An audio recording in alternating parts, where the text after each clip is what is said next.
5 days before Christmas, my daughter called and said 8 words that destroyed everything I believed about being a father. "Dad, don't come to Christmas. You'll embarrass Brandon's parents." So I spent Christmas Eve alone at a 2-4 hour diner in Phoenix, staring at a plate of eggs I couldn't taste. Halfway through my coffee, an elderly woman walked over to my booth and asked if I wanted to join her family's gathering at the community center. I said yes, thinking it was just a kind gesture. I had no idea my life was about to change completely at that exact moment. 3 years later, my daughter stood in front of me at her brother's wedding, screaming, and only then did I understand what that invitation had truly cost her. Thank you for being here. Please leave a comment and let me know where you're watching from. I'd love to connect with you. Quick note: this story includes some fictional elements for storytelling, but the message is completely real. My name is Michael Chen, and I had just turned 58 that winter. I'm 61 now, telling you this with 3 years of clarity I didn't have back then. I spent most of my adult life trying to be the father my kids wanted me to be. After my wife Sarah died of cancer 2 years before this story starts, I thought my daughter Jessica would need me more. I was wrong. Sarah's death left a hole in our family that never healed properly.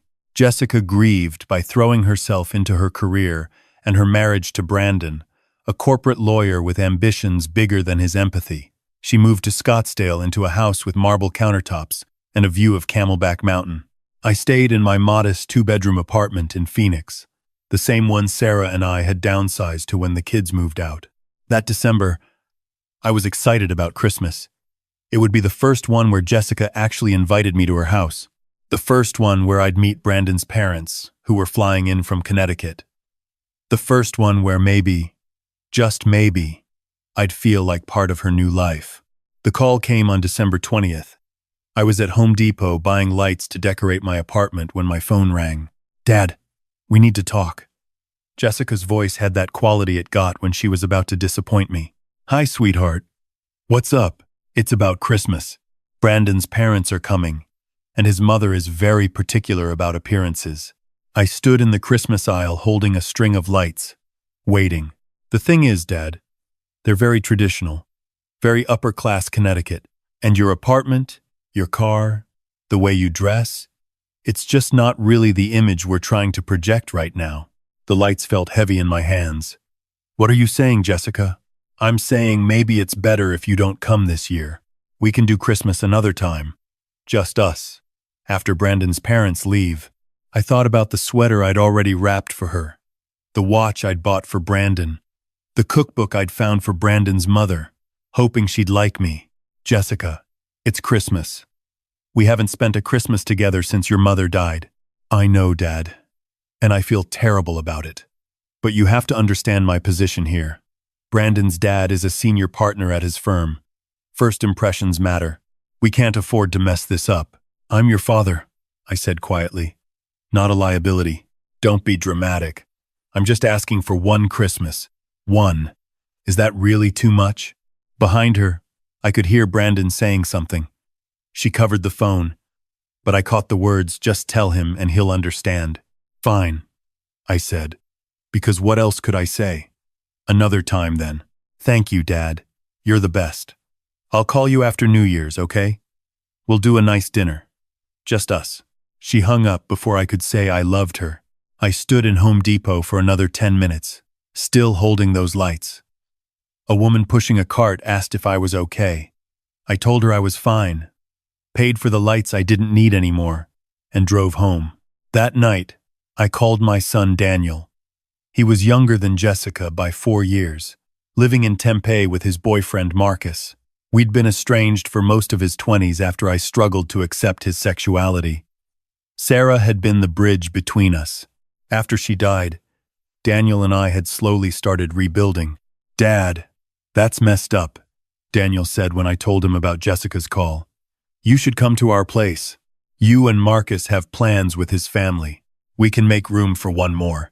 "I appreciate it, but I don't want to impose." "You're not an imposition, Dad. You're my father." But I could hear the plans in the background, the noise of Marcus's large family already gathering. I told Daniel I'd think about it, and hung up. Christmas Eve came cold and clear. Phoenix doesn't get snow, but the desert air had a bite to it that night. I'd turned down Daniel's invitation, not wanting to be the charity case at someone else's celebration. Instead, I got in my 2003 Honda Civic and drove around the city, watching families through lit windows. Around 9 p.m., I pulled into a 2-4-hour diner off Camelback Road. The place was nearly empty, just a few other people who had nowhere else to be. I ordered eggs and toast and coffee, the kind of meal that doesn't require thinking. The waitress, a woman in her 40s with tired eyes, brought my food with a sympathetic smile. "Merry Christmas," she said, and I could tell she meant it. I was halfway through the eggs when I noticed her. An older woman, maybe 62 or 63, with silver hair and warm brown eyes. She was sitting 3 booths away with what looked like her husband, both of them finishing their meal. She kept glancing at me, not in a nosy way, but with a kind of recognition. Finally, she stood up and walked over to my booth. "Excuse me," she said. Her voice had a slight accent. "Mexican, maybe. I'm sorry to bother you, but are you alone tonight?" I looked up at her, surprised. "Yes, ma'am. Me and my husband, Carlos, we're heading to a Christmas gathering at our community center. It's nothing fancy, just food and music and people. Would you like to join us?" I should have said no. I should have thanked her politely and finished my eggs alone. But something in her eyes made me pause. She wasn't pitying me. She was seeing me. "I wouldn't want to intrude," I said. "You wouldn't be intruding. We always have room for one more. I'm Maria Rodriguez, by the way. Michael Chen." "So, Michael Chen, what do you say? Come have Christmas with people who would be happy to have you." I looked at my half-eaten eggs, at the empty booth, at the rest of Christmas Eve stretching ahead of me with nothing but an apartment and regret. "Okay," I said. "Yes. Thank you." Maria's smile lit up her whole face. "Good. Finish your food, we'll wait." The community center was a squat building in central Phoenix, lit up with colored lights and filled with the sound of laughter. As we walked in, I was hit by the smell of tamales and pozole, the sound of children running, the sight of families gathered around tables loaded with food. "Everyone," Maria called out. "This is Michael. He's joining us tonight." And just like that, I was surrounded. A man who introduced himself as Maria's son Diego shook my hand. A little girl named Sofia, Maria's granddaughter, asked if I wanted to help her with a puzzle. Carlos, Maria's husband, handed me a plate and told me to eat before the good stuff was gone. No one asked why I was alone. No one made me feel like charity. They just made space for me at their table and acted like I belonged there. That night, I learned about the Rodriguez family. Carlos had been a firefighter for 30 years before retiring. Maria had been a teacher. They'd lost their oldest son, Miguel, in a car accident 5 years ago. The grief still lived in their eyes, but so did something else. A determination to keep loving, keep opening their home, keep making space for people who needed it. As midnight approached and someone started singing Christmas carols, Maria sat down next to me. "You looked like Miguel tonight," she said quietly. "When you were sitting in that booth alone. That same look he used to get when he was struggling with something." "I'm sorry about your son," I said. "Me too. Every day." She patted my hand. "But you know what I learned? Grief gets smaller when you share your heart with people who need it. So thank you, Michael, for letting us share ours with you." I drove home that night feeling something I hadn't felt in 2 years. Hope. The next morning, Christmas Day, I woke up to a text from Jessica. "Merry Christmas, Dad. Sorry again about this year. Love you." I typed out a response, deleted it, typed another one, deleted that too. Finally, I just wrote, "Merry Christmas, sweetheart." She didn't respond. 2 days later, Maria called me. I'd given her my number before leaving the community center, not really expecting to hear from her again. "Michael, we do Taco Tuesday every week at our house. Just family and whoever wants to come. You interested?" I was. That first Tuesday in January, I showed up at the Rodriguez house in South Phoenix with a store-bought pie and a lot of nervousness. Maria answered the door in an apron, pulled me into a hug, and put me to work chopping vegetables. Over the next few months, Taco Tuesdays became the center of my week. I'd show up every Tuesday at 6 p.m. Maria taught me how to make proper tamales. Carlos and I watched basketball games and argued about the Suns. Sophia started calling me Tio Michael and asking me to help with her homework. In March, on the anniversary of Sarah's death, I couldn't get out of bed. The grief hit me like it was brand new. Maria showed up at my apartment with food and sat with me while I cried. She didn't try to fix it. She just sat there, holding my hand, letting me be broken. "Sarah would be proud of you," she said, "for letting yourself love again, for letting us love you." By August, I'd become part of the family. When Diego's daughter had her quinceañera, I was invited. When Carlos had a health scare, I drove him to his appointments. When Maria's sister visited from Mexico, she treated me like I'd always been there. Jessica called occasionally. Brief conversations where she asked how I was but never really listened to the answer. She never asked what I was doing with my time, never asked if I was lonely, never asked if I needed anything. In September, she called with different energy, excited, breathless. "Dad, Brandon and I found the perfect house. It's in Paradise Valley, right near the mountain. 4 bedrooms, pool, everything we've wanted." "That's wonderful, sweetheart. The only thing is, we're a bit short on the down payment. We need another $75,000 to make it work." And I was thinking, you have Mom's life insurance money sitting there. You could help us out. The request landed like a stone. "Jessica, that money is for my retirement. It's what your mother wanted me to have so I'd be secure." "Dad, Mom would want you to help your daughter. You know she would. Besides, it's not like you need it right now. You're still young. You're working. We're talking about our future here." I thought about Maria teaching me to make pozole last week, about Carlos showing me how to fix a leaky faucet, about Sophia asking me to come to her school play. "Have you talked to a financial advisor?" I asked. "About other options?" "We don't need other options. We need you to help us. That's what family does, Dad. They help each other." "Jessica, I can't give you $75,000. Can't or won't. Both. That money isn't just sitting there doing nothing. It's my security. It's what lets me live without worrying about every expense." "So you'd rather hoard Mom's money than help your own daughter buy a house? Do you even hear yourself?" I closed my eyes. I hear myself setting a boundary. I hear myself saying no to something I can't afford to do. "You can afford it. You just don't want to, because you care more about your comfortable little life than you care about me." "That's not true, and you know it. Then prove it. Give us the money." "No."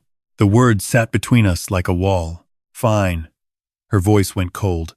"Then don't bother calling me anymore. Don't bother texting. Don't bother pretending you care. If you won't help us when we actually need you, then what's the point?" "Jessica, Mom would be ashamed of you." She hung up. I sat in my apartment for a long time after that. Then I called Maria. "Come over," she said simply. "Bring nothing but yourself." That night, the Rodriguez family sat around their dining room table and listened while I told them everything. About Jessica's rejection at Christmas, about the money demand, about the guilt I felt. When I finished, Maria reached across the table and took both my hands. "You did the right thing," she said. "Love doesn't demand. Love doesn't manipulate. Love doesn't threaten to leave if you don't pay up. What Jessica did, that's not love. That's hurt trying to hurt back." "But she's my daughter," I said. "Yes, and you're her father, which means you're allowed to have boundaries, which means you're allowed to say no when someone tries to use you." Carlos nodded. "When Miguel died, we learned something. The people who really love you, they don't keep score. They don't make their presence in your life conditional on what you can give them. They just show up. Like you showed up for me," I said. "Like you showed up for us," Maria corrected. "You think you're the only one who got something from this? Michael, when Miguel died, I thought I'd never feel like a mother again. And then you walked into that diner, and I saw someone who needed what I needed to give. You gave us purpose again. You gave Sophia another grandfather. You gave us family. I cried that night, not from sadness, but from the strange relief of being seen fully and loved anyway. Jessica didn't call for 3 years. Not on my birthday. Not on holidays. Not when I texted her on her birthday. Complete silence. In that silence, I built a life. I went to Sophia's school plays. I helped Carlos renovate their kitchen. I learned to make conchas at Maria's Mexican cooking class. I started volunteering at the community center, where we'd first celebrated Christmas together. Daniel and I grew closer. He and Marcus came to Taco Tuesdays sometimes. Maria adored them. Finally, she said. Michael brought his real son to meet us. When Daniel announced he was getting married, I cried. "I'm so happy for you," I told him. "Will you walk me down the aisle?" he asked. "Both of you. You and Marcus's dad." I'd be honored. The wedding was planned for November, 3 years and 1 month after Jessica had cut me off. Daniel sent her an invitation. He'd kept in touch with his sister, even though she barely responded.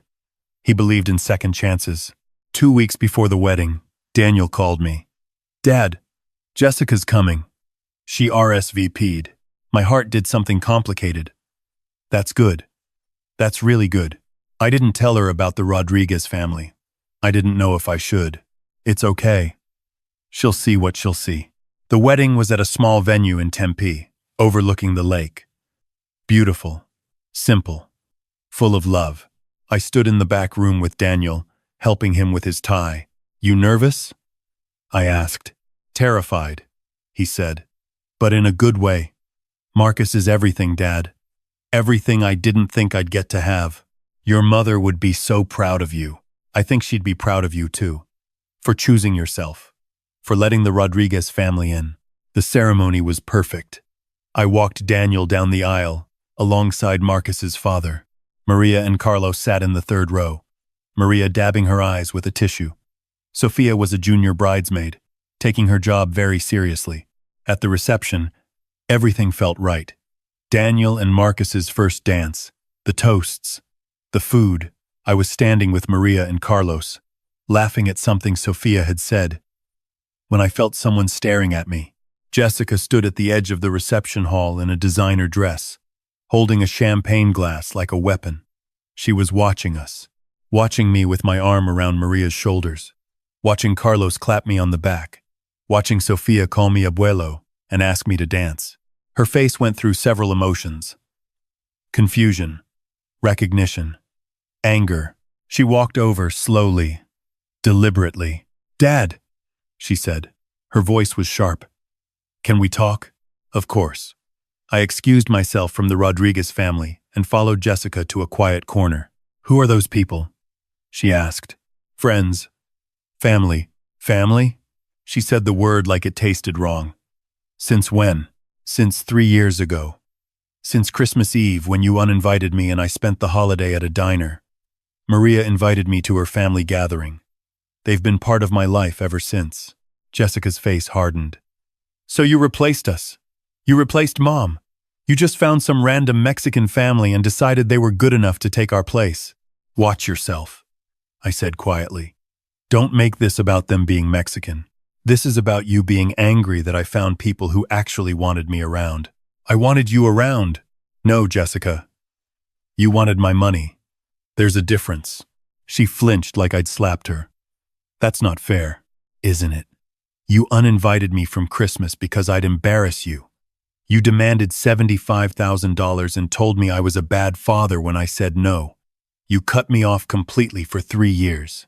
3 years, Jessica. Do you know what that feels like? You could have apologized. You could have given us the money. I didn't owe you an apology for setting a boundary. And I definitely didn't owe you money I needed for retirement." Jessica looked at Maria, who was now dancing with Carlos, both of them smiling. "You gave them what should have been ours. Your time, your attention, your love. I gave them what you rejected. I gave them what you made clear you didn't want. I'm your daughter, and I'm your father. But being blood doesn't give you the right to treat me like an ATM or an embarrassment. The Rodriguez family, they see me. They want me around because I'm me, not because I can give them something. Jessica's eyes filled with tears. Mom would hate this. Your mother would understand exactly what I did. She'd understand that I stopped waiting for people to decide I was worth keeping. She'd understand that I chose people who chose me back. So, that's it? You're choosing them over me? I'm choosing myself, Jessica. For the first time in 60 years, I'm choosing my own peace, my own happiness, my own worth. You can be part of that if you want. But you can't be part of it and also treat me like I'm disposable. She stood there for a long moment, tears running down her face. I don't know how to do this. I don't know how to be around you without feeling like I failed somehow. Then maybe that's something you need to work on. But I can't do that work for you. I spent 3 years building a life that doesn't require me to earn my place at the table. I'm not going back. Jessica wiped her face. I should go. You can stay. Daniel would want you to stay. I don't think I can watch you with them. Not right now. She left before the cake was cut. I watched her go, felt the old familiar pull of guilt, and then let it pass. Maria appeared at my elbow. You okay, mi amor? I am. I really am. Good.